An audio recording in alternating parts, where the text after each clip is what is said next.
Bonsoir, commandant Jacques Roger. Oui, bonsoir, monsieur Dougan. Ah, ok, parce que le son était faible là. Bonsoir. Merci, commandant Jacques Roger. De retour après 2 semaines de repos. C'est l'été. Il fait très chaud présentement à New York. La température s'élève à 99 degrés Fahrenheit aujourd'hui. Donc, demain, il fera très chaud encore. Ah oui. Bonsoir à tous les auditeurs de Jacques Roger Show International. C'est un plaisir d'être toujours connecté. Un plaisir au nom de venir discuter de la situation politique de notre chère la Côte d'Ivoire et de la politique internationale. Comme vous le savez, depuis très longtemps, de 21h30 à 23h, c'est au cœur de la politique. Et votre serviteur, c'est Kwasi Douganowski. Ce soir, nous allons parler de l'interview que M. Tidiam Thiam, le président incontesté et incontestable du PDCI-RDA, qui est pour moi l'héritage de tout Ivoirien, et nous devons préserver cet héritage. Nous ne pouvons pas laisser cet héritage de nos parents. Nos parents, nos mamans ont poussé la haute lutte émancipatrice de l'indépendance de la Côte d'Ivoire. Nous ne pouvons pas laisser cet héritage bafouillé par des va-nu-pieds sortis de nulle part. Il faut qu'on soit clair là-dessus. Un Ivoirien, fût-il fou, ne doit pas laisser n'importe qui venir bafouer l'héritage de ses ancêtres. Je le répète, un Ivoirien, fût-il fou, ne doit pas laisser l'héritage de ses ancêtres où il y a eu des morts d'hommes pour ce pays.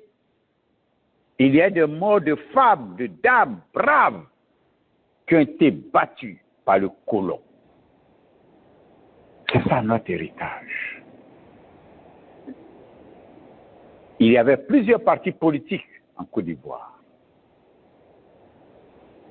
Mais au soir du 25 octobre 1958, tous les partis politiques se sont réunis autour de Houphouët-Boigny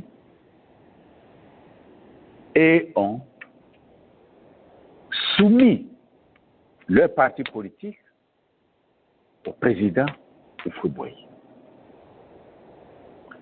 C'est un acte de sagesse,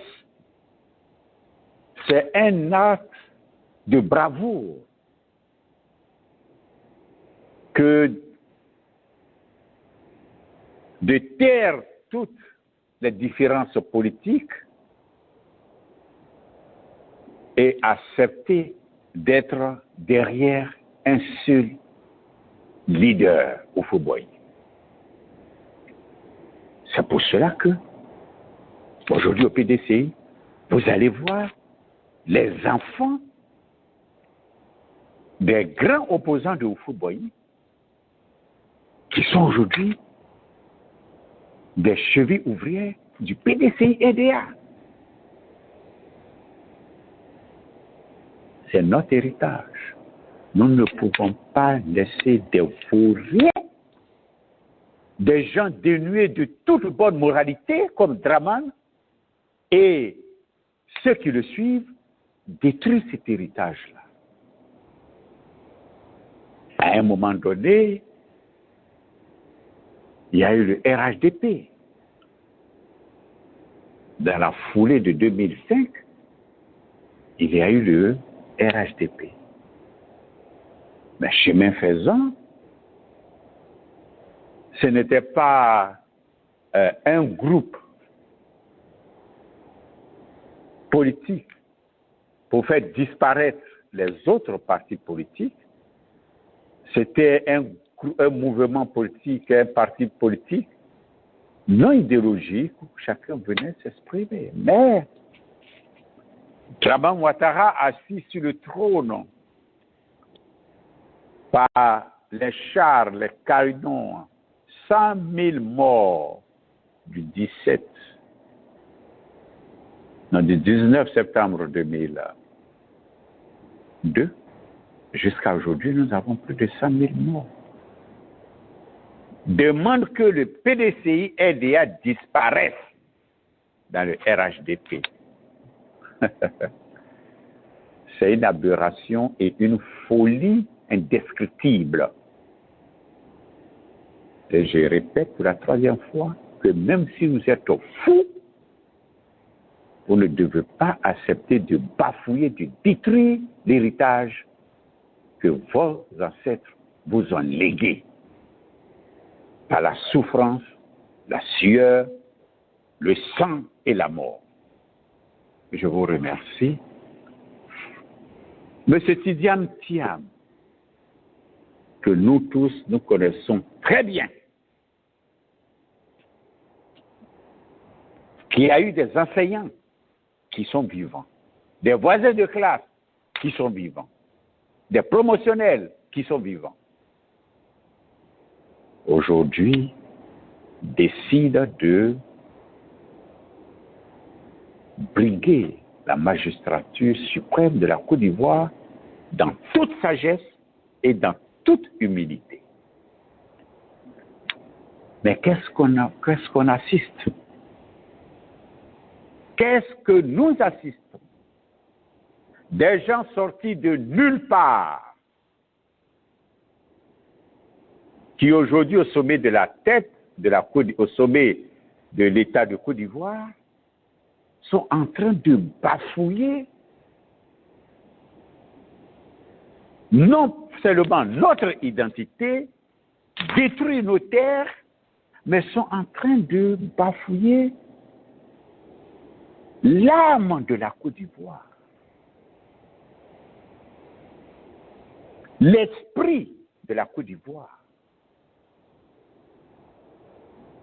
M. Tidiane Thiam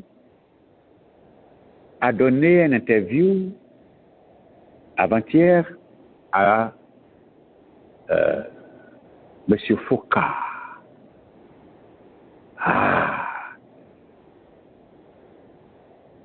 Aujourd'hui, qui a servi la France, mais aujourd'hui, qui se rend compte qu'il faut mettre son intelligence au service de l'Afrique qui lutte, qui n'est pas encore sorti totalement de l'esclavage de quelque forme que ce soit. A accordé une interview de 53 minutes à M. Tidiane Thiam, président élu et incontestable, et candidat incontestable du PDCI pour les élections 2025. Octobre 2025. J'étais surpris. Et j'ai dit qu'on ne pourra juger M. Tidiane Thiam à partir de ce qu'il va dire. J'ai été surpris par la qualité de l'interview qu'il a donnée. On pensait que M. Tidiane Thiam sortait d'un coma, qui parlait à peine, qui parlait avec justesse, avec respect, considération et sagesse, empreint d'humilité, du haut de sa stature. nous a surpris. Le RHDP, le parti des vauriens, des gens d'aucune bonne moralité, ont fait une émission pour dénigrer tout ce qu'il a dit. Alors, je vais proposer à M. Jacques Roger qu'on crée une émission, un panel, pour que nous, la diaspora ici, la diaspora consciente, intelligente et listique, donne son point de vue sur la situation en Côte d'Ivoire. On ne va pas rester là à écouter ces cerveaux salis en Côte d'Ivoire qui sont en train de détruire l'esprit de la Côte d'Ivoire. Ils sont en train de manipuler les Ivoiriens dans le mensonge, par la mauvaise foi et le ridicule. Cette télévision que Draman Ouattara a créée, Draman Ouattara et sa femme et ses beaux-fils et autres ont créé, c'est tout juste pour rééduquer les Ivoiriens dans du faux, pas du faux, la mauvaise foi, l'inculture, le mensonge. C'est ça. Donc, Monsieur Jacques Roger, nous allons parler de ça. On va avoir aussi un panel et nous allons donner aussi nos points de vue qui seront sûrement empreints d'intellectualisme, d'élistique et de vérité. Et les Ivoiriens seront maintenant face à deux versions pour une seule situation. C'est-à-dire, d'un côté, les mensonges proférés par ces gens qui sont payés pour proférer des mensonges et des contre-vérités, et nous qui allons décortiquer, qui allons dire la vérité. Et vous allez voir que les Ivoiriens, qui sont en prix de vérité, vont se tourner vers notre chaîne. Parce que nous serons complètement l'opposition de ces mensonges-là. Et ça va les amener à changer de portée parce qu'ils ne pourront plus prospérer. Parce que tous les débats qu'ils vont mener, nous allons apporter la contradiction. Donc, je suis très fier de M. Tidiane Thiam par le caractère qu'il a démontré dans cette interview. Et c'est ce que j'ai dit. On a besoin de quelqu'un de caractère. Ce n'est pas le charisme seulement. On a besoin de quelqu'un qui a le caractère de ce qu'il pense, de ce qu'il dit et de ce qu'il fait. C'est ce que M. Thiam nous a démontré dans cette interview avec Focard. Donc, on va aller sur des petits points. J'ai écouté les mensonges et les grossièretés de ces cerveaux sales de ces gens-là que M. Bonnefer a qualifié de stupidité collective. Je vais vous conseiller 3 livres et je vous demande de lire ces 3 livres. Si vous n'avez pas lu ces 3 livres, ce n'est pas la peine de parler de politique. Lisez Machiavel. Quand vous avez fini de lire Machiavel, lisez le contraire de Machiavel. C'est Saint-Just. Et quand vous avez fini de lire Saint-Just, lisez Bonnefer, la stupidité collective. C'est-à-dire, ces trois auteurs ont observé des dirigeants dans leur milieu les plus intrinsèques et ont écrit ces livres. Machiavel avait pour ami le pape. Et à son époque, c'est le caractère de ce pape et le caractère des rois de cette époque qu'il a écrit que vous parlez de dans le livre de Machiavel. C'est-à-dire des dirigeants qui résument le monde entier, le peuple, à leur propre nombril. Et il y a Saint-Just. Comme son nom l'indique, Saint-Just, c'est le contraire total de Machiavel, c'est-à-dire, ce sont les bonnes mœurs. C'est comment ça s'appelle? La bonne moralité, l'éthique gouvernementale, dirigeante. Et vous avez Bonnefer, qui a vécu au temps de Hitler et qui a observé toute la propagande du fascisme et du nazisme,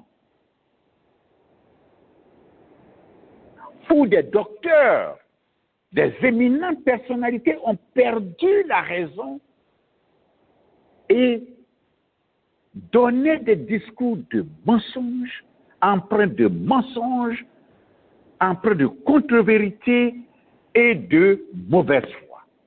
Des gens de la haute classe, des professeurs d'université. Et les hommes avalent, oui, c'est le professeur d'université qui parle, donc c'est la vérité, alors que tout ce qu'il disait était du mensonge.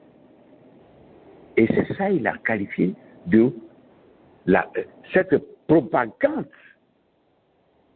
insensée de cette classe d'intellectuels jusqu'au plus petit, lambda, citoyen lambda, a proféré que le mensonge, la contre-vérité par la propagande du fascisme et de Hitler et du nazisme. Je vous conseille d'aller lire ces trois livres. Et quand quelqu'un va prendre la parole, vous allez savoir qui il est. Si c'est un machiavéliste, un Saint-Just ou bien un Bonnefer. Aujourd'hui, en Côte d'Ivoire, nous avons des intellectuels stupides qui n'ont aucune honte, aucun gêne d'aller s'asseoir sur les plateaux de télévision pour raconter des stupidités parce qu'ils sont payés pour faire la propagande du régime du vaurien Dramane Alassane. En 1994, j'ai fouillé le dossier scolaire de Dramane. C'est quelqu'un qui n'a jamais eu biplace, C'est quelqu'un qui était là en train de refaire ses devoirs. S'il a trop eu, c'est B-. Et je mets quiconque au défi de m'apporter la contradiction. En 1994, j'ai fouillé dans le service d'immigration sur lui et dans le service de social sécurité sur lui. Ça, c'est depuis 1994. Donc, je sais de quoi je parle.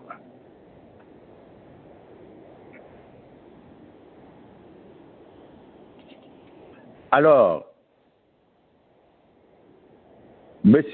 Tidiane Thiam rentre en Côte d'Ivoire. D'abord, je commence par cette imbécilité de M. Bakongo. Les termes, les injures, ce ne sont pas des injures, mais c'est ce qu'ils sont réellement que M. Tidiane Thiam a employé. Si M. Tidiane Thiam a eu ce langage, Mais M. Tidiane Thiam a fait le lycée classique d'Abidjan. Et c'est ce que j'ai mis ce soir. Le caïman est réveillé.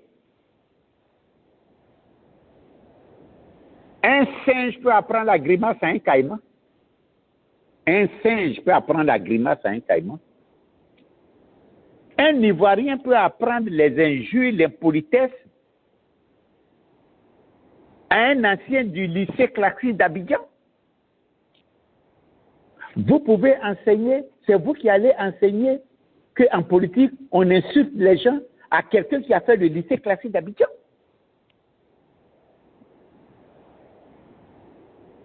Lorsque M. Tidiane Thiam commence la politique, il fait une mise en garde, une mise honnête en tant que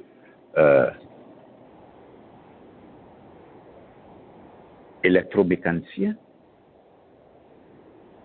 Quand on fait un dessin, on fait d'abord une mise honnête. Il a dit, faisons la politique, c'est un débat d'idées, pas d'injures.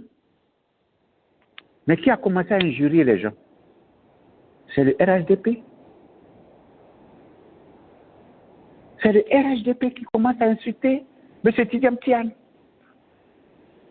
À des injures et du n'importe quoi. C'est-à-dire, le débat d'idées a été délaissé au détriment des injures. Mais c'est vous qui allez venir apprendre à injurier à quelqu'un qui a fait le lycée classique d'Abidjan. Aïe, aïe, aïe. Bon, comme ce sont des va-nu-pieds sortis de nulle part, qui n'ont aucune éducation intellectuelle, qui n'ont pas fait le lycée classique, qui ne connaissent pas la Côte d'Ivoire. Non, c'est ce que c'est que le lycée classique d'Abidjan. On sait ce que c'est que le lycée technique d'Abidjan et le lycée technique de Bouaké. Quand nous étions au lycée technique de Bouaké, quand quelqu'un parle, c'est caca. Il te répond par caca. Ah non, non, là-bas, non, on ne s'amusait pas, hein. On ne s'amusait pas, c'est caca, on parlait, on se parlait. Toi, tu vas venir insulter Kwasi. Et puis, je vais te laisser. Donc, M. Tidiane Thiam met les barrières, les barricades, pour ne pas qu'il y ait des débordements. Faisons le débat d'idées.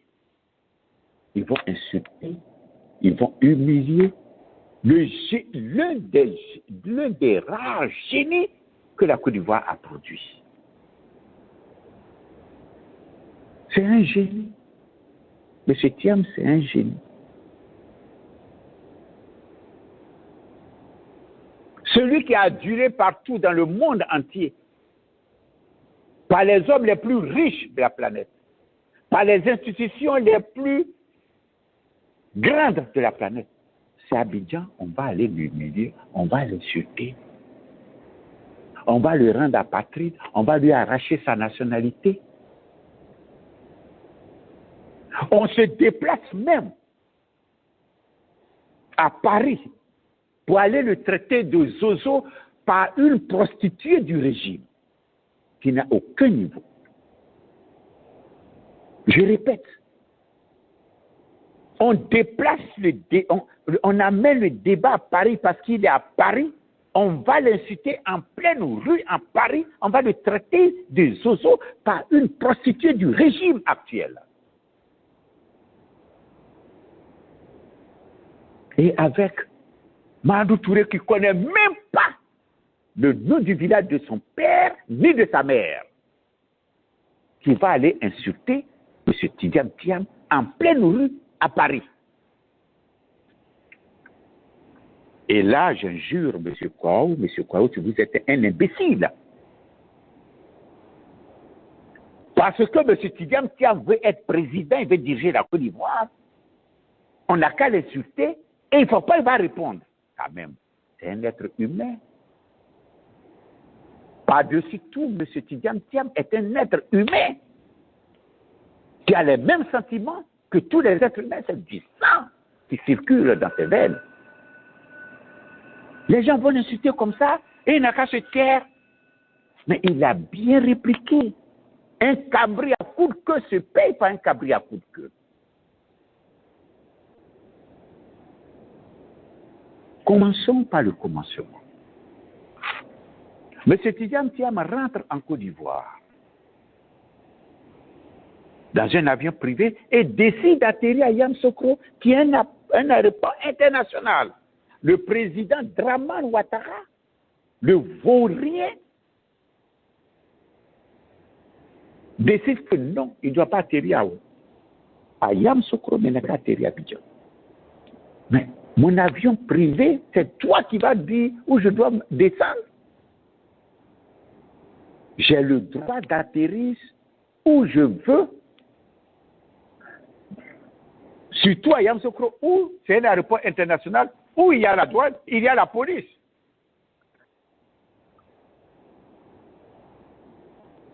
Donc, s'il y a un contrôle à faire, allez-y là-bas. Et M. Tidjane Thiam se rend chez vous, chez Dramane, le vaurien de Dramane Alassane. Par respect et considération et par bonne éducation, il va saluer le chef de l'État, c'est-à-dire la première personnalité de la Côte d'Ivoire. Ça, c'est très bonne éducation. Et après la civilité, il prend le président à côté, il dit, bon, écoutez, je suis venu pour faire la politique, je vais faire la politique, mais comme vous êtes le chef, je demande votre avis si vous allez vous présenter. Il dit, non, je ne me présente pas. Alors, il y a des imbéciles qui disent que oui, il est naïf, M. Tidjane Thiam est naïf, il n'a pas besoin, pourquoi il va demander la permission à Dramane Ouattara? Il a besoin du soutien de Dramane Ouattara. Des cochonneries, parce que ce sont des gens qui ont perdu les racines de leur éducation maternelle. Nous, les Baoulés, ce sont nos mamans qui nous éduquent. Tous les Baoulés ont le même comportement. Tous les Baoulés raisonnent pratiquement de la même manière parce que nous, les Baoulés, nous avons une seule et unique mère à Blapokou. Et ce sont nos mamans qui font nos éducations et nos parents, nos papas complètent l'éducation. Chez nous, quand tu arrives dans un village, tu vas saluer le chef du village. Quand moi j'arrive au village, après je dépose mes bagages, le chef de la famille est devant moi, on va saluer le roi, le chef du village, et maintenant on va saluer le chef de la famille, et maintenant je suis à la maison, assis, quand j'ai fini de faire tout ce tour, et puis maintenant, ils viennent maintenant pour me demander les nouvelles. C'est comme ça que ça s'est fait. Et comme ils décident de faire de la politique, quand tu veux, tu demandes la permission au chef. Ah, chef. Dans le cas moderne de la démocratie, M. Tidjane Thiam veut être aussi président de la Côte d'Ivoire. Mais il y a déjà un président qui est là. Par respect et par sagesse de ce que nos mères, nos parents nous ont enseigné, nous les Baoulés, on va vers le chef pour lui dire, ah, vraiment je suis intéressé à être le chef de ce village. Mais comme vous êtes là, c'est ça que je viens vous présenter ma doléance. Mais c'est un enfant bien éduqué. Je veux vous apprendre que Tidjane Thiam qui est là, il parle correctement le baoulé. Parce que dans la cour de Foubrayi, on ne parle que le baoulé. Si vous ne le savez pas, je vous apprends ça. C'est Nyanyang Djoublé, Prakali qu'ils mangent là-bas. Si vous ne savez pas ça, je vous le dis. Donc, dans la pure tradition, il va rencontrer le président pour ne pas être en porte-à-faux. Si M. Dramane Ouattara a une éducation, pour ne pas être en porte-à-faux avec son jeune frère. Il lui donne la route. Non, je ne serai pas candidat. Tu peux faire la politique. Mais lorsque M. Tidjane Thiam entame la politique et que tes enfants commencent à insulter M. Tidjane Thiam, M. Dramane Ouattara, si vous avez du bon sens, si vous avez de l'intelligence, vous devez dire, ah, cet enfant-là, il est venu me dire, il est venu me prévenir. Eh, mes enfants, n'insultez pas Tidiam Thiam. Mais ce n'est pas à ça que nous assistons. Donc, dit que M. Tidiam Thiam a été naïf, et pourquoi il allait... Non, non, non. C'est par sagesse coutumière du Baoulé qu'il a agi ainsi. Et je lui rends hommage pour ça. Ce n'est pas parce que nous sommes élitistes, nous sommes les élites, que nous n'allons plus respecter nos traditions. Donc, M. Tidiam Thiam, face à ces injures insistantes et ces injures qui ne finissent pas, il avait le droit aussi de réagir par des injures. Et je l'ai dit, que ce n'est pas ces va-nu-pieds-là qui vont aller apprendre la bienséance ou bien la mauvaise éducation à quelqu'un qui a fait le classique, le lycée classique d'Abidjan. Parce qu'ils ne sont pas arrivés là-bas.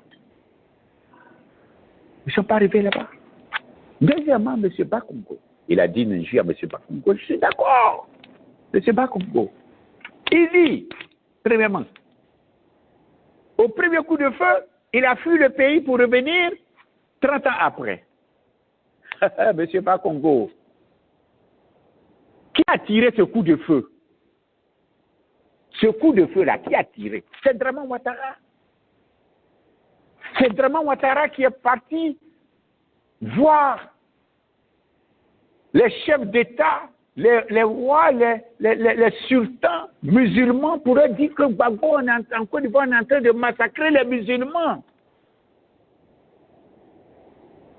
Et c'est ça, Kadhafi a donné les armes, de l'argent, et toi-même aussi Alassane, tu nourrissais les rebelles pour venir attaquer la Côte d'Ivoire. Monsieur Kadhafi, qui a armé la rébellion pour venir attaquer la Côte d'Ivoire, il est où aujourd'hui? Il a été tué dans les rues comme un chien galeux, traîné dans les rues de la Libye, comme un chien galeux. Qui fait du mal à la Côte d'Ivoire périra de cette façon. Qu'est-ce que son pays est devenu? Les rebelles qui ont été armés pour attaquer le régime de M. Kadhafi, ces rebelles sont devenus qui maintenant? Il n'y a plus de pays. Pourquoi ils ne dirigent pas le pays? Ces rebelles qui se sont rébellés contre M. Kadhafi et qui ont tué Kadhafi et qui étaient contents d'avoir tué Kadhafi, pourquoi ils n'arrivent pas à diriger la Libye? La Libye aujourd'hui, quand le journal français parle, il dit la dissolution de la Libye. La Libye n'existe plus en tant que chose. Et ça fait combien d'années? Ça fait plus de 10 ans qu'ils sont dans cette situation. Mais nous, en Côte d'Ivoire, grâce à la stratégie de M. et l'intelligence de M. Laurent Gbagbo, nous ne sommes pas arrivés à ce qui est arrivé à Kadhafi et à la Libye. Il y a eu combien d'années? Il y a eu combien d'années entre le 11 avril 2011 et la mort de Kadhafi? Il y a eu combien d'années? Il y a eu combien de siècles? Il y a eu combien de mois? Combien de jours? Ça veut dire que ce qui est arrivé à la Libye pouvait aussi arriver à la Côte d'Ivoire parce que ce sont les mêmes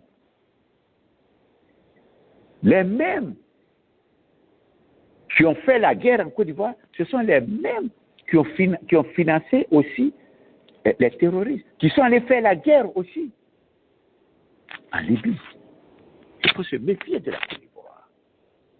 Donc, M. Bakongo, vous devrez avoir honte de dire une telle ignominie. Voici des gens qu'on considère comme des docteurs. Mais vous enseignez quoi à nos enfants? Vous enseignez quoi à nos frères? Des esprits brûlés, calcinés, des cerveaux sales. C'est ça que vous enseignez à l'université d'Abidjan.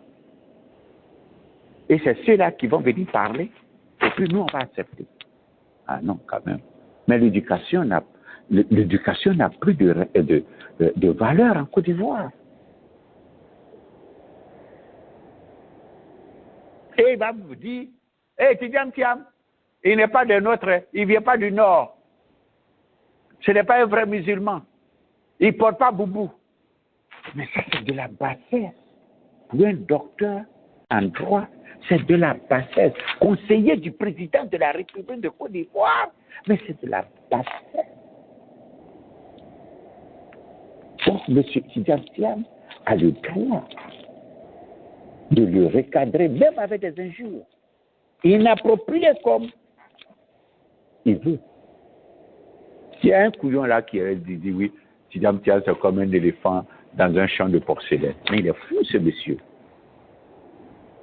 Vous êtes fou.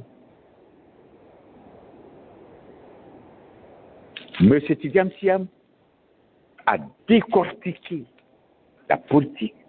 Il a dit des choses que vous ne saviez pas. Et il a craché la vérité. Ce que j'ai compris dans la réaction des gens du RHDP réunis sur un plateau de top ou quoi, c'est que malgré qu'ils disent qu'ils sont intellectuels, ils refusent d'accepter la vérité. Et c'est ce qui se passe dans nos campagnes. Quand quelqu'un fait une bêtise que vous lui dites la vérité, c'est fétiche, il s'en va chercher pour vous tuer. Parce que vous l'avez déshonoré. Vous vous rendez compte? C'est ce qui se passe au village. Quand quelqu'un qui est plus âgé que toi fait une bêtise, une erreur, il dit quelque chose qui n'est pas bon, quand tu le corriges, on dit qu'il lui a manqué de respect. Et aujourd'hui, des intellectuels sur un plateau de télévision, on sent qu'ils ne sont pas contents que M. Tidiam Thiam leur dise les vérités. C'est ça qui les a énervés.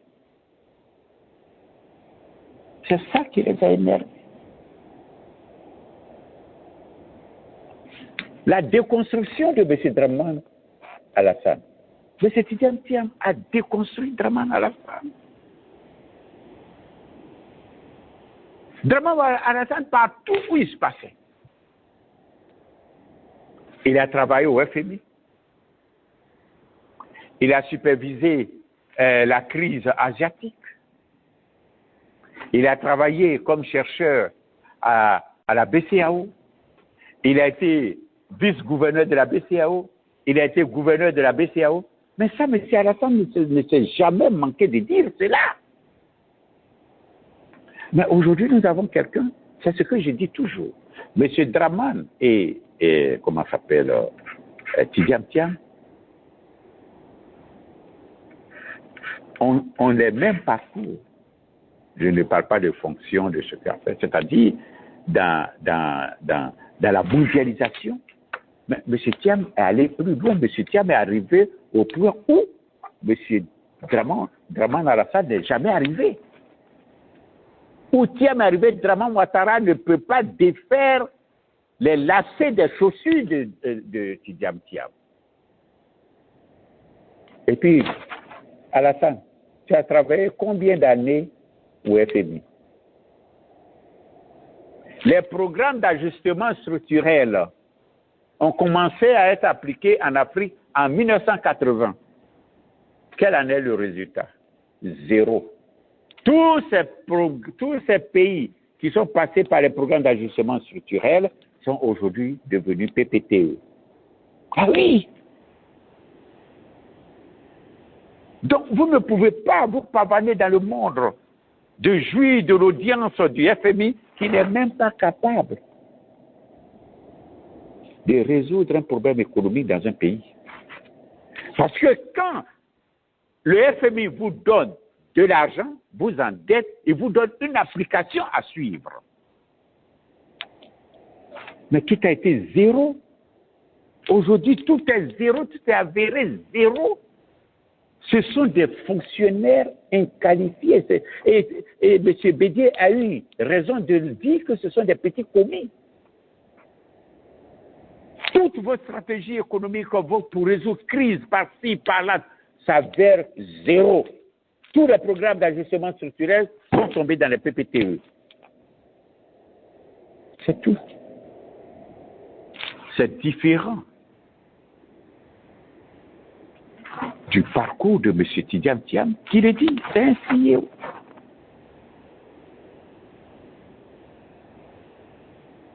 Il n'est pas là pour faire perdre de l'argent aux entreprises qu'il gère, qu'il manage. Il n'est pas là pour faire perdre de l'argent parce que les gens ont mis leur argent dedans et ils veulent avoir des bénéfices. Ce n'est pas comme le FMI qui endette les pays jusqu'à un moment où ces pays même sont incapables de retirer, de rembourser les dettes. Et ces pays n'ont jamais été développés. Si le FMI était capable de développer un pays, mais tous les pays d'Afrique seraient développés aujourd'hui.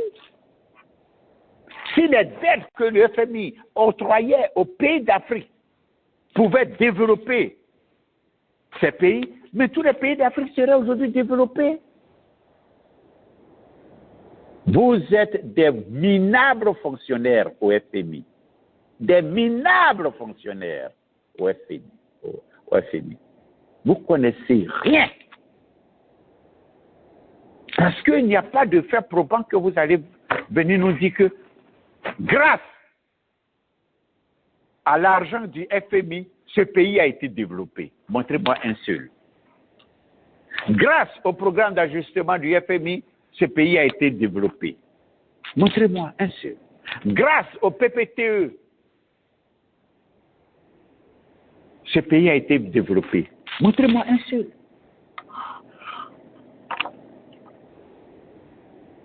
Et c'est vous qui allez vous pavaner en Côte d'Ivoire. Draman Ouattara, c'est un grand économiste. Draman Ouattara a bateau. Draman Ouattara a avion. Un fonctionnaire du FMI. M. Tidiane Thiam a dit sur leur salaire. Quand M. Draman Ouattara rentrait en Côte d'Ivoire en 1999 après avoir rendu sa démission au FMI, parce que M. Kandé-Sous a rendu sa démission. Et c'est M. Kandé-Sous qui l'a pris là pour être son vague-maître. On nous dit qu'il était DGA, c'est faux. Pour faire son vague-maître. Draman Ouattara était le vague-maître de Kandé-Sous. Donc, quand Kandé-Sous rendait sa démission, M. Draman Ouattara ne pouvait pas rester. Parce que celui qui allait venir allait le chasser de là. Et pour ne pas essuyer cette honte, lui aussi il est parti. Quand il partait, qu'est-ce qu'il a fait? Il a vendu sa maison. Sa maison qu'il avait à Maryland. Il a vendu ça à 1 million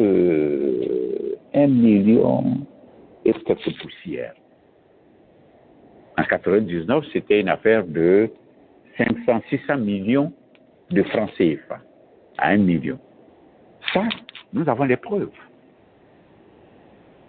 Quand il rentrait en Côte d'Ivoire pour aller faire son coup d'État, préparer son coup d'État de 1999, pour aller insulter les Ivoiriens, y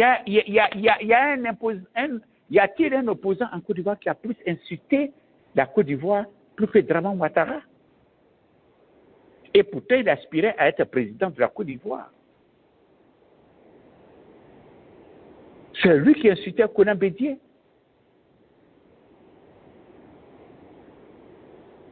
Konan Bédié, qui lui donnait de l'argent quand il était rentré ici pour faire ses études. Le Burkina ne pouvait pas lui donner l'argent. Le Burkina donnait l'argent aux gens, à ses étudiants. Ils étaient tous, ils étaient 2 étudiants burkinabés qui sont venus, plus 2 étudiants ivoiriens aussi, qui sont venus ensemble par bateau, mais il y avait d'autres étudiants. Mais Draman Ouattara trouvait que l'argent qu'on lui donnait au Burkina Faso là-bas, par l'ambassadeur du Burkina Faso, était insuffisant. Donc, il va trouver Konan Bédié, je suis né à Dimbokro. Tu es né à Dimbokro, mais dans tes papiers, tu n'es pas né à Dimbokro. Donc, Konan Bédié l'a pris comme un jeune frère et lui donnait de l'argent de la Côte d'Ivoire.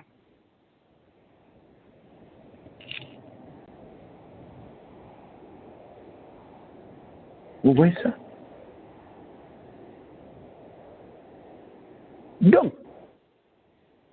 Aujourd'hui, ce qui fait mal aux gens, aux gens du RHDP, parce que Dramane, Tidjane Thiam a mis le cul de Dramane Ouattara au dehors. Et il a mis le cul de Dramane au dehors. Dramane Ouattara n'est rien.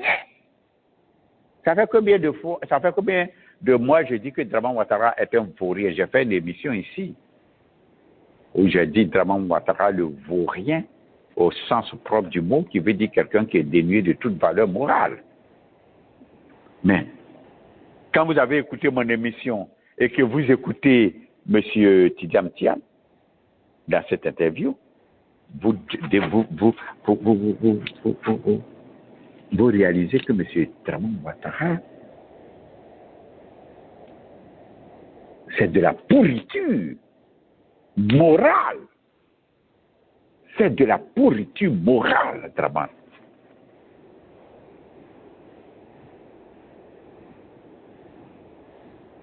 Alors, il faut que les Ivoiriens se ressaisissent. M. Dramane Ouattara a dit devant M. Anaparté, à M. Tidjane Thiam qu'il ne va pas se présenter. On attend s'il ne va pas vraiment se présenter. Il y a une vidéo qui est sortie aujourd'hui. Moi, j'ai écouté, mais je n'ai pas la certitude que ce soit réellement de Dramane Ouattara. S'il y a quelqu'un qui est au micro qui peut le confirmer, vous pouvez le confirmer. OK. Maintenant, la confidence que M. Kouao, je ne sais pas où il a fait ses études, traite M. Tidjane Thiam d'avoir divulgué un secret d'État. Mais monsieur Kouao, je ne sais pas quelle étude vous avez faite, mais quand vous parlez de politique, il faut faire très attention. Il faut faire très attention. Il ne faut pas dire des choses comme ça dans le vide pour impressionner les gens. M. Kouao connaît. Non, c'est faux. Ce n'est pas un secret d'État. Ce n'est pas un secret d'État. C'est deux hommes, un grand frère et un petit frère qui discutent. Je veux faire la politique. Est-ce que vous êtes toujours intéressé à être président? Ça n'a rien à voir d'État, même si c'est un apartheid. C'est que M.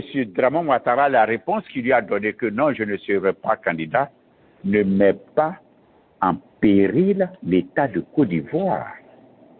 Pour que le divulguer mettrait l'État de Côte d'Ivoire en péril, où la sécurité de l'État de Côte d'Ivoire ne serait plus garantie. Non. M. Dramane Ouattara n'est qu'un simple menteur, et quelqu'un qui n'a pas de foi dans ce qu'il dit. Il n'a aucune foi. Il n'a aucune. Dramane Ouattara ne jouit d'aucune éthique morale. Il peut mentir à tout vent. Il peut mentir à tout vent, qui il veut, quand il veut, comment il veut, et le mensonge qu'il veut. Ce n'est pas un secret d'État. Monsieur Kouao, allez-y, vous recyclez. Ce n'est pas un secret d'État. C'est une confidence entre un grand frère et petit frère. Ça n'a rien d'État dedans, ni de secret qui puisse disloquer la Côte d'Ivoire. Tout le monde sait que Dramane Ouattara est un menteur, quelqu'un qui ment sur ses origines, quelqu'un qui ment sur sa mère, quelqu'un qui ment sur son père, quelqu'un qui ment sur son pays qui lui a tout donné. Ce n'est pas aujourd'hui qu'on sait que Dramane Ouattara est un menteur. Maintenant, si vous écoutez leur talk show qu'ils ont fait, il y a certains partis qui n'ont pas osé parler de ça. Quand M. Tidjane Thiam dit que lui n'a pas le sang sur les mains, mais il a raison. Il n'a pas le sang des Ivoiriens sur ses mains, ni sur sa conscience. Mais Draman Ouattara a le sang des Ivoiriens, le sang des innocents Ivoiriens sur sa conscience, dans son bras. Parce que c'est lui qui a manipulé des jeunes Ivoiriens, que je dirais même, le temps est venu de dire toutes les bêtises, des jeunes écervelés qui ont pris les armes de Draman Ouattara contre leurs propres parents. Si tu n'es pas écervelé, tu ne peux pas faire ça. Si tu n'es pas écervelé, tu ne peux pas aller prendre l'arme que quelqu'un te donne pour dire tue tes parents et puis tu les tues.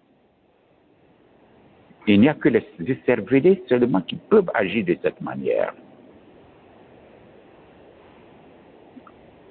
Donc, nous disons bravo à M. Tidiane Thiam et il doit continuer comme ça. Ça n'enlève rien ses qualités. Ça n'enlève rien à son intelligence, à son élite. Nous, on va le voter piaf. Plus il va les insulter, vous, plus. Je pense que le RHDP a compris, ils ne vont plus insulter Tidiane Thiam. Hein. Ils ont pensé que c'est le mourant, là. Parce qu'il ne parle pas. Mais c'est par sagesse qu'on voit des choses et on se tait. Mais c'est un proverbe anglais.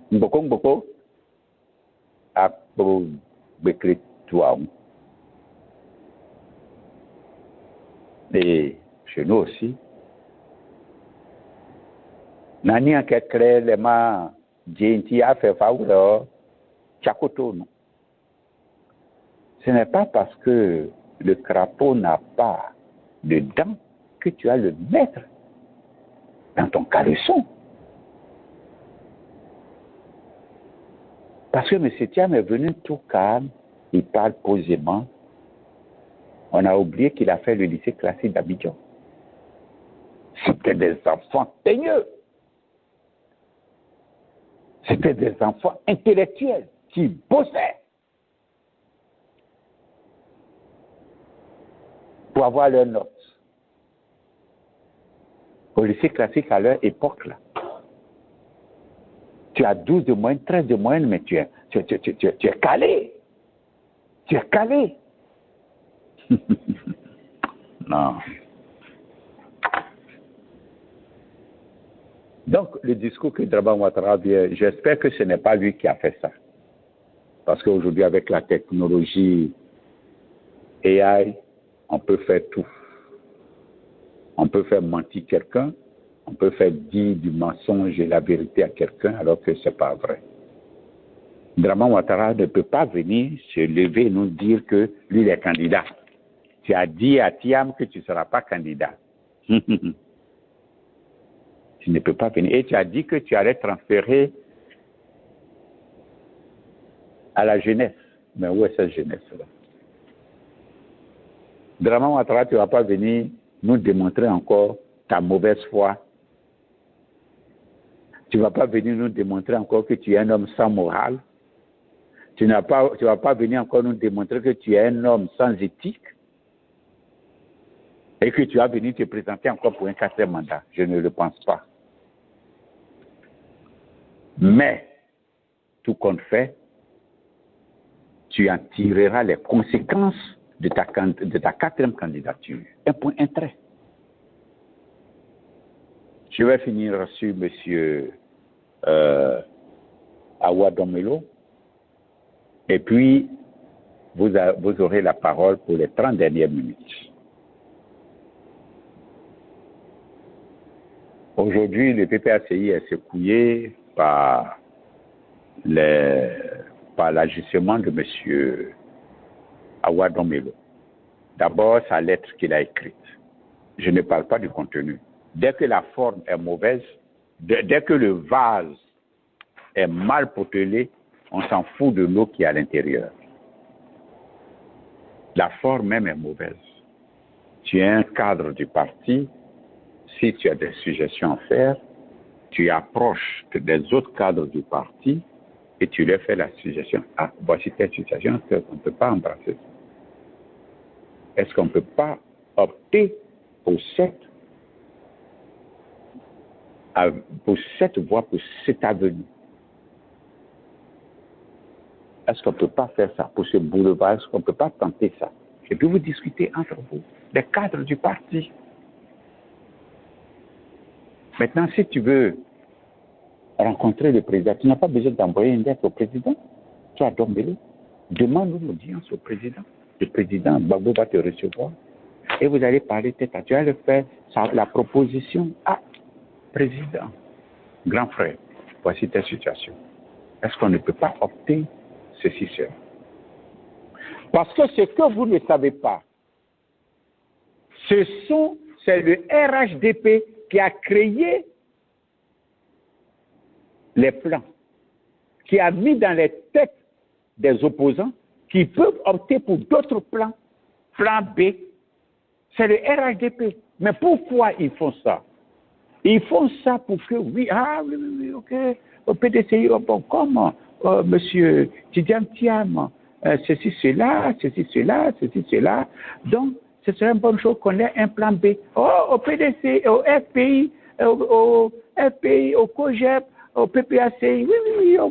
Et puis, Draman Ouattara avait dit, mais si, déjà, eux-mêmes, ils ont déjà résolu le problème, ils ont trouvé des plans B, mais on va avec les plans B. Et puis, c'est terminé. Non, c'est pas ça. Draman Ouattara, s'il doit être candidat, M. Laurent Gbagbo sera candidat et lui ne sera pas candidat. M. Laurent Gbagbo doit être sur la liste, il doit être candidat. M. Thiam doit être sur la liste, il doit être candidat. Et les autres, s'ils veulent être sur la liste, ils doivent être sur la liste et ils seront candidats. Un point, un trait, ça c'est on ne discute pas. Donc, pendant que nous sommes en train de mener ce débat, M. Dombele se lève. C'est-à-dire, vous êtes en train de faire un combat, et puis il y a quelqu'un d'entre vous, lui, il se retire. Non, je ne suis pas dedans, dans un combat déjà perdu d'avance. Mais c'est Dombele, c'est ça veut dire. Vous voyez, quelquefois, c'est ce que j'ai toujours dit. La politique, ce n'est pas nécessairement l'intellectualisme de diplôme. Et j'ai toujours dit, la politique, c'est une intelligence à part. La politique, c'est une intelligence à part. Ce n'est pas une affaire de diplôme, ce n'est pas une affaire d'intellectualisme. C'est une intelligence à part. Si tu es intellectuel, que tu n'as pas cette intelligence à part pour faire la politique, tu ne réussiras jamais en politique. Donc, on est en train de mener le combat et toi, tu désistes. Non. Et qu'est-ce que tu dis? Monsieur Draman, si comme tu ne veux pas de Laurent Gbagbo, moi, je suis prêt, il faut me prendre. C'est ce que ça veut dire. J'utilise cette simplicité pour vous faire comprendre. Monsieur Draman, comme tu veux pas comme tu as éliminé monsieur Laurent Gbagbo, moi, vous pouvez me prendre comme votre candidat. Monsieur Awa Dombele, demain, si monsieur Draman Ouattara dit qu'il est candidat, tu vas aller le gagner. Le problème, ce n'est pas seulement mettre le Gbagbo Thiam sur la liste électorale, mais c'est simple, comment ça s'appelle? Revoir tout le processus de la commission électorale pour que nous ayons des élections justes. C'est ça, le grand débat. Si M. Thiam s'est inscrit avec des papiers ivoiriens et qu'on découvre que oui, il s'est inscrit normalement avec des papiers valides, ivoirien, puisque sa mère ivoirienne, ça on ne peut pas le dénier. Si vous avez soulevé le problème que oui, parce qu'en ce moment, vous avez aussi une autre nationalité, donc on enlève de la liste électorale. OK. Il allait renoncer à la, comment ça s'appelle, à la nationalité française. Mais on n'a pas besoin d'une nouvelle révision de la liste électorale pour remettre M. Thiam, puisque son nom était déjà là et qu'il avait déjà un numéro d'électeur. Mais on est réactive son nom qui est déjà sur la liste électorale, et puis c'est fini. On n'a pas besoin d'une nouvelle RLE, on n'a même pas besoin de, comment ça s'appelle, d'une loi d'amnistie. C'est très simple. Mais au-delà de tout ce que vous avez dit avec l'article 81 ou quoi, mais M. Thiam n'est plus français. Sa mère ivoirienne, ce n'est pas un Burkinabé qui est naturalisé ivoirien. C'est un Ivoirien de mère. Il a un parent d'origine ivoirienne. Donc, s'il s'est désengagé de la nationalité française, mais rétablissez-le dans tous ses droits ivoiriens. Mais pourquoi vous ne le faites pas? Pourquoi vous ne le faites pas? Le cas de M. Laurent Gbagbo, on n'a pas besoin d'une loi d'amnistie pour amnistier M. Laurent Gbagbo. Il y a un jugement qui ne respecte pas les lois ivoiriennes. M. Laurent Gbagbo a été jugé par une loi, par une justice, un tribunal incompétent dans ce domaine-là pour le juger. 2. Au jugement, la BCEAO a dit que nous ne portons pas plainte contre Laurent Gbagbo parce qu'il n'a rien cassé ici. Mais vous êtes parti à tout prix pour le condamner à 20 ans. Mais quand dans le monde entier, on peut faire des erreurs, nul n'est parfait si ce n'est Dieu seul, Adonai, Elohim, Sabaoth, l'Éternel des armées, en hébreu que je le prononce. Et que vous vous êtes rendu compte, ou bien vous ne vous êtes pas encore rendu compte, vous avez rendu un faux jugement. Et si aujourd'hui il y a de nouveaux éléments, mais vous n'avez qu'à réécrire le nom de M. Laurent Gbagbo sur la liste électorale, un point, un trait, puisqu'il a été déjà inscrit. Quand la justice condamne quelqu'un, il va même faire la prison. Et après, il y a des évidences qui sortent que la victime, ce n'est pas lui qui a commis le crime. Mais on n'a pas besoin d'amnistie de la part du président pour le libérer. La justice s'auto-saisit et reconnaît son erreur et libère le gars et dédommage le gars. C'est ce qui se passe. Donc, M. Laurent Gbagbo n'a même pas besoin d'une amnistie.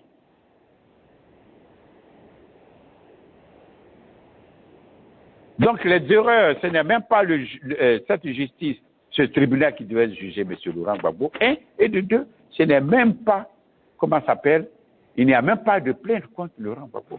Donc, la justice, le ministre de la Justice, le ministère de la Justice, doit s'auto-saisir et dire, M. Laurent Gbagbo, excusez-nous pour votre condamnation qui ne reflète pas la vérité. C'est une condamnation par erreur. Donc, on vous demande pardon et on vous remet sur la liste électorale et puis c'est terminé.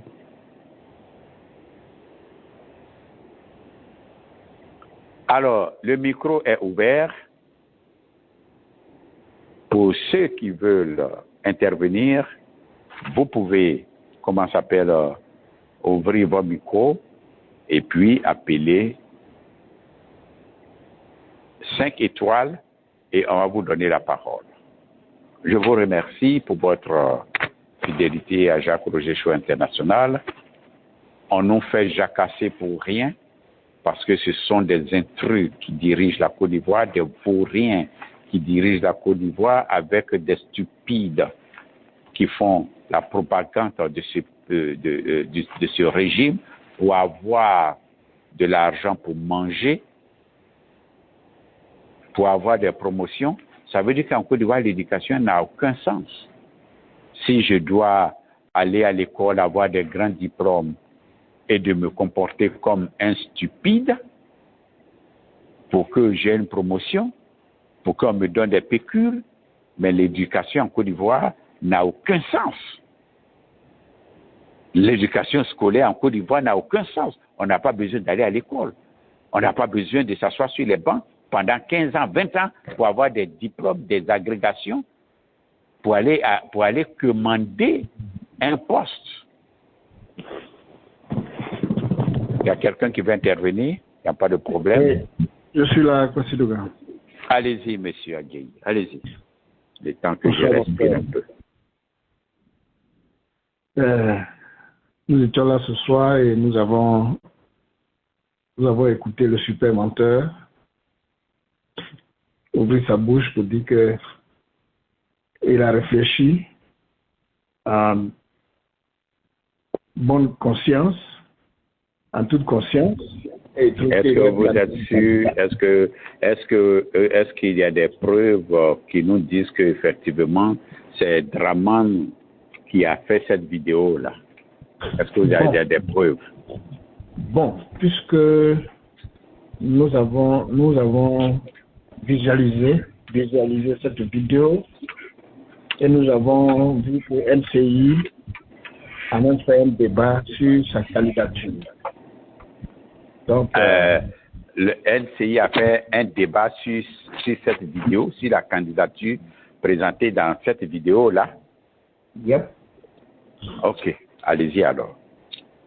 Donc, ils sont rassurés que c'est du vrai alors. Parce qu'on ne peut pas faire du débat sur du faux. Non, lorsqu'il a annoncé sa candidature, tout son groupe s'est mis à hurler, à crier de joie. Les Kandia Kamara, les Mamadou Touré, qui encore, tous étaient en joie. Vous voyez. C'est ça. Ils étaient en joie parce qu'ils attendaient. Ça pour eux, Ouattara est déjà élu. Hein. Une fois il est candidat, puis il a tout mis en place. Oui. C'est ça. Et donc, ils se réjouissent parce que ils sont encore dans leur piscine d'argent. Ça rose un milliard. Et bon,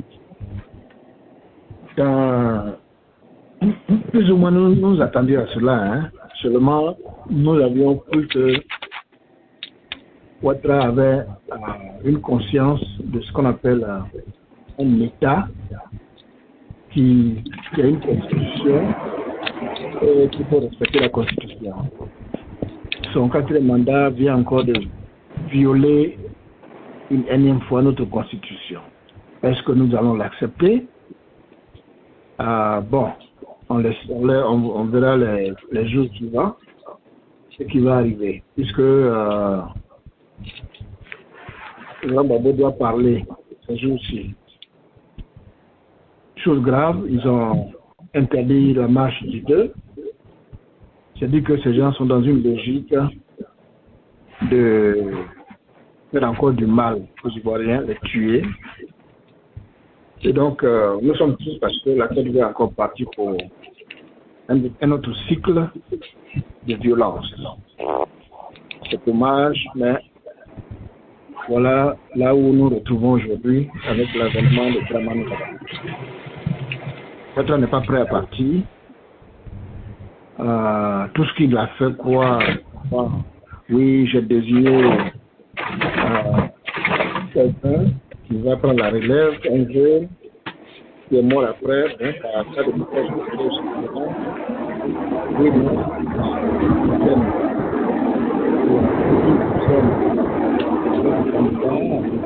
aujourd'hui, où est cette demi-douzaine-là? Tout ça, c'était du pipeau, c'était du vent, c'était du mensonge. Et donc, le monsieur a sorti son vrai visage de menteur, de manipulateur et d'assassin. Il vient de tuer le jeune comment on l'appelle là, Alino Faso, qui n'est qu'un jeune activiste. Ils l'ont tué. en prison et ils viennent mentir pour dire qu'il s'est suicidé. Bref, c'est un régime de menteurs et de manipulateurs. Est-ce que nous allons accepter cela? Parce qu'un cinquième mandat, un autre mandat de Draman Ouattara, c'est 2025 à 2030, ce qui va se passer, c'est Dieu seul qui le sait. Mais nous savons, puisque nous connaissons leur façon de faire, ils vont tuer tous les opposants, tuer tous ceux qui gênent, ceux qui sont partis en exil vont y rester. Bon, ceux qui sont au Ghana, on n'en parle plus, ils sont plus des Ivoiriens. Bref, un autre mandat de 5 ans à Draman Ouattara, nous pouvons oublier la Côte d'Ivoire. Donc voilà un peu, la triste nouvelle qui nous a frappé cet après-midi et que nous vivons malgré nous. Qu'allons-nous faire? Bon, on verra, les jours à venir vont nous dire ce que nous réserve le futur. Mais tout qu'on fait, c'est que le RADP n'est pas prêt à libérer le pouvoir. Vraiment, il veut coûte que coûte mourir au pouvoir parce qu'il n'a pas envie d'aller à la CPI, il n'a pas envie de faire face à la justice internationale. Bref, voilà un peu ce que je voulais dire sur ce sujet. Merci. Où j'ai mis mon téléphone.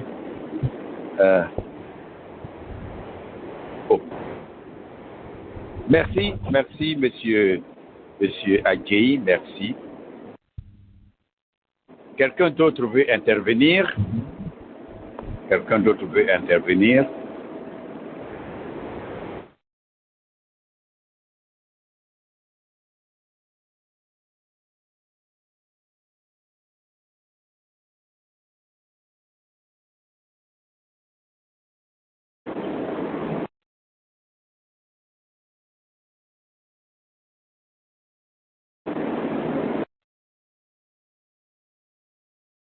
Alors, monsieur Adjei,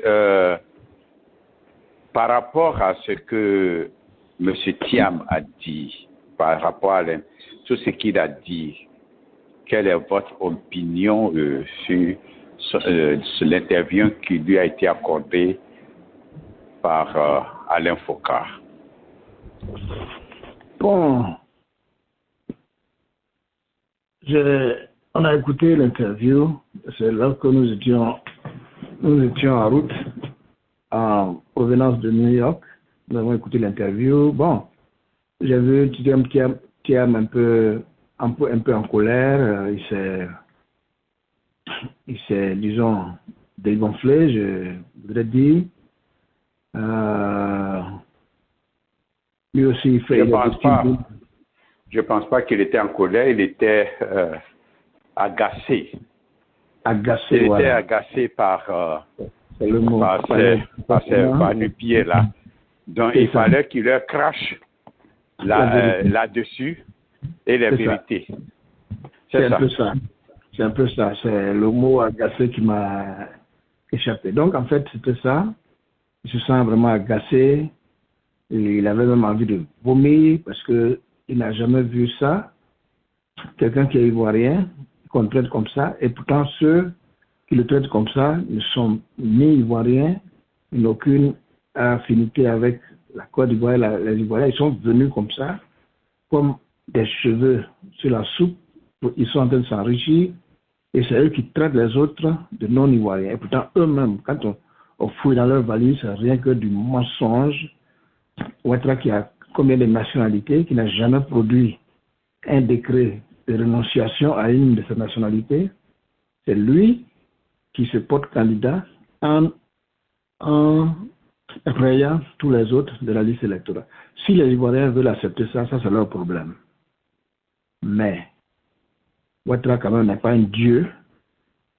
Il ne peut pas faire tout ce qu'il veut dans notre pays. Bref, donc, Thiam était beaucoup agacé, il a dit ce qu'il avait envie de dire. Bon, il faut maintenant amorcer la deuxième phase du combat. Il faut qu'il revienne en Côte d'Ivoire pour qu'on continue ensemble le combat. Parce que Draman Ouattara ne peut quand même pas mettre à genoux tout un pays. Il faut que les gens réagissent. Draman Ouattara était à l'extérieur du pays lorsqu'il y a eu le coup d'État et qu'il est rentré. Donc, j'espère que M. Tidiam Thiam va rentrer. Alors, est-ce que vous pensez sur ce que le président, ce que Draman, sans aucune moralité, sur son truc qu'il vient de faire là, ce que vous venez de dire là, sa déclaration de sa candidature. Alors, vous trouvez que M. Draman, il va, comment ça s'appelle, éliminer tous les candidats et puis lui seul va être candidat? Mais face à qui? Bon, je le dis parce que je connais Ouattara, je connais sa façon d'agir. C'est quelqu'un qui n'a pas honte. Quelqu'un qui, en 2020, devant Kakabé et son fils, il disait un coup KO pendant une campagne. Il a annoncé sa candidature, mais il n'a pas dit qu'il allait exclure les autres sur la liste électorale. Donc, Ouattara ne le fera pas. Maintenant, c'est à nous d'accepter qu'ils sont les seuls candidats et qu'ils se payent un opposant plus de milliards en éliminant les autres. Si on peut l'accepter en Côte d'Ivoire, c'est que vraiment nous sommes plus que des moutons. Mais à ce que je sache, je ne suis pas prêt à accepter ça. Je ne suis pas prêt à accepter ça. Bien. Merci, M. Adjaï. Merci. Donc, c'est la situation dans laquelle la Côte d'Ivoire se trouve aujourd'hui. Nous sommes dans, il faut le dire, nous sommes dans un jeu trouble, parce que Draman Ouattara, c'est dans le trouble que lui prospère. Oui. Donc, il nous met dans un embroglio, il nous met dos au mur. Yeah. Et les Ivoiriens doivent réagir. Les Ivoiriens doivent réagir de la manière la plus efficace pour foudroyer Draman Ouattara. Un point, un trait, il n'y a pas. Aujourd'hui, la situation dans la Côte d'Ivoire, c'est une seule solution. C'est une seule solution. Il faut foudroyer ce régime-là de la manière la plus horrible, la manière la plus catastrophique, et que cela reste dans, comment on appelle, dans l'histoire de la Côte d'Ivoire. Et que tous les peuples de la terre se souviennent de ce que Draman a fait et de la réaction des Ivoiriens. Parce que si cela ne se fait pas, c'est que les Ivoiriens ne sont pas des hommes, les Ivoiriens sont des bons à rien. Yeah. Bonsoir, M. Bonga. Oui. Ouais, bonsoir. Ah, ça fait un plaisir de pouvoir vous rattraper aujourd'hui. Je vous ai écouté. Maman. Oui, mais écoutez, vous savez, M. Alassane Ouattara, il est un peu comme quelqu'un qui a le dos au mur, il est pris en sandwich. Je ne sais pas quelle est la véracité de la vidéo d'aujourd'hui par rapport à sa candidature. Mais quand je dis il est pris en sandwich, bon, d'accord, il est pris en sandwich, c'est-à-dire que d'un côté, il a le RHDP qui pousse pour qu'il soit candidat, aidé par la France, et puis de l'autre côté, il a le peuple ivoirien qui l'a craché, qui ne veut plus le voir. Donc, il est coincé et malheureusement, il n'a pas eu la réaction qu'il fallait. Donc, on attend de voir ce que ça va donner. La marche du 2 août n'a pas été annulée. Au contraire, les Ivoiriens sont en train de se sensibiliser. Je pense que nous ne devrions plus être étonnés de M. Ouattara parce que il a déjà prouvé qui il est. Tout ce qu'on lui reproche, il a fait. Donc, on sait déjà que c'est un monsieur qui ne dit pas la vérité et qui ne va pas non plus utiliser assez de sagesse pour se retirer de ces élections. Il va aller jusqu'au bout et on verra ce qui va arriver. Mais on espère vraiment que le peuple de Côte d'Ivoire va se lever pour dire non. Voilà. C'est le dernier ressort maintenant parce qu'il n'y a plus d'autres solutions. Il n'y a pas de pourparlers, il n'y a pas de dialogue politique, il n'y a rien. Il y a un Ouattara qui est très très sûr que sa dictature a marché et que maintenant il peut faire ce qu'il veut. Donc on attend pour voir si la main de Dieu va pousser le petit caillou qui va casser la grande statue de Nebuchadnezzar. C'est ce qu'on attend.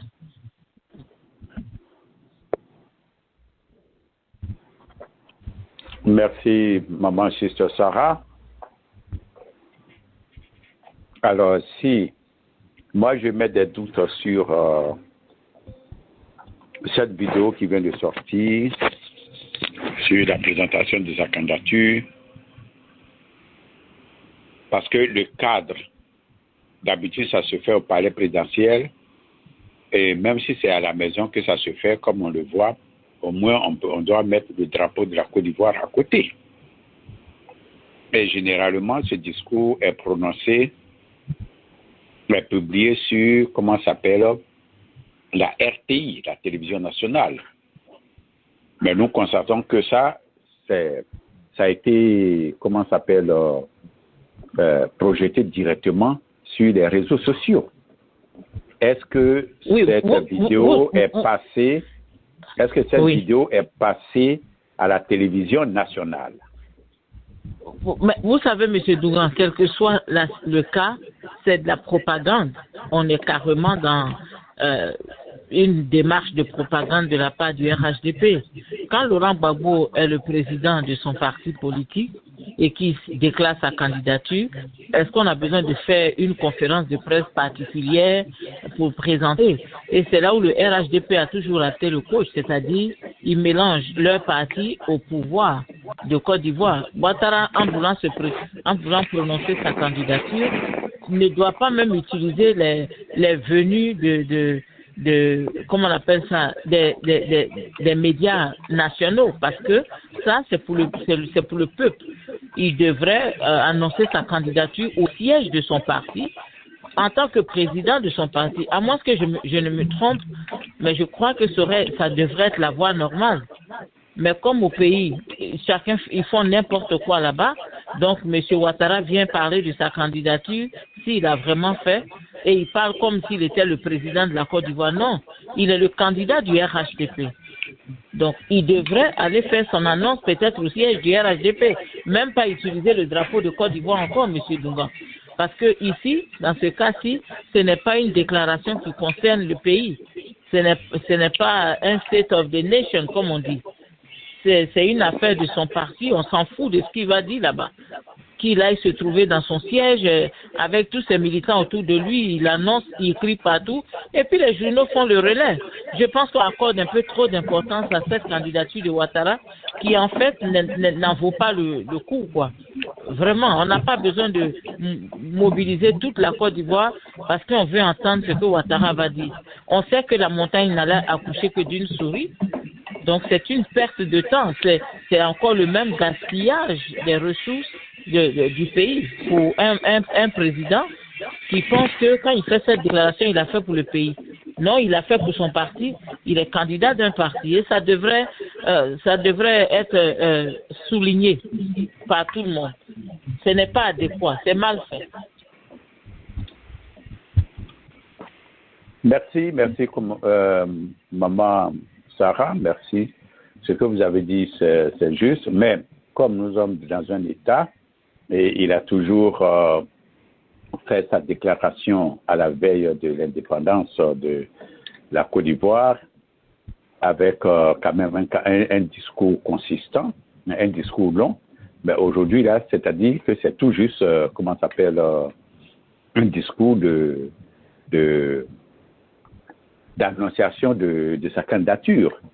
Bon, nous espérons que d'ici la semaine prochaine, à la veille de l'indépendance de la Côte d'Ivoire, Bouaké, il va, faire un discours à la nation. Comme vous le dites, j'adhère à ce qu'il a dit. L'annonciation de sa candidature est une affaire de son parti politique. Je concède cela. Les autres fois, il a fait de manière officielle.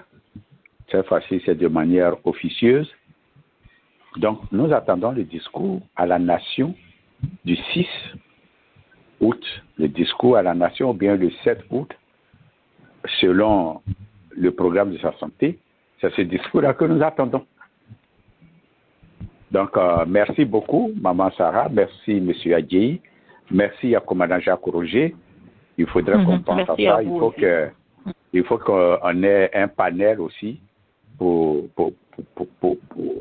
s'exprimer, pour donner notre avis, pour corriger ceux qui sont en Côte d'Ivoire. Et vous allez voir que la majorité des Ivoiriens vont se tourner vers nous. Oui, c'est la vérité, parce que nous, ici, c'est pas Draman Ouattara qui nous fait à manger. Hein. Je suis en train de manger, comment ça s'appelle, escargot, comment ça s'appelle, kidjenou d'escargot. J'ai fait un kidjenou d'escargot. Je suis en train de manger ça copieusement avec du bon vin argentin, puis comment ça s'appelle, comme un bon baoulé, quoi. Oui, merci beaucoup. On a bien compris. Oui, oui. Vous avez attendu que nous, on quitte New York avant de faire tout ça. Non, un jour, je vais vous inviter spécialement. D'accord. Alors, merci beaucoup. Merci pour votre fidélité. Merci à commandant Jacques Roger. La nation ivoirienne nous appelle et nous devons être prêts à répondre à cet appel, quel que soit ce qu'il en vaudra. Bonne nuit. Demain, c'est avec la sœur Sarah dans son émission. Demain, je reçois le docteur Boga Doudou, hein, donc ça sera une émission très intéressante. Merci. Donc, demain, tout le monde est invité à écouter Dr Boga Doudou, qui était ici le samedi à New York ici. Est-ce que c'est Boga Doudou? Boga Sako. Dr Boga. Dr Boga Sako. Il était à New York ici le samedi passé, lors de la célébration du 30e anniversaire de la première association ivoirienne aux États-Unis, c'est-à-dire AFIA, Association des frères ivoiriens aux USA, qui fêtait ses 30 ans. C'est une association qui a été créée en 1994. C'est la première association ivoirienne aux États-Unis. Donc, il fêtait ses 30 ans. En tout cas, la fête a été très belle, très réussie. Et Dr Boga Sako était là, M. Adjei était là, Pasteur Aka était là. En tout cas, la fête fut belle parce que toutes les composantes ivoiriennes étaient là, toutes les associations, la majorité de ceux qui se sentent ivoiriens, quoi, et ivoiriennes étaient là. Les partis politiques ont été invités. Celui qui voulait venir pouvait venir. Je vous remercie. Bonne nuit et à demain.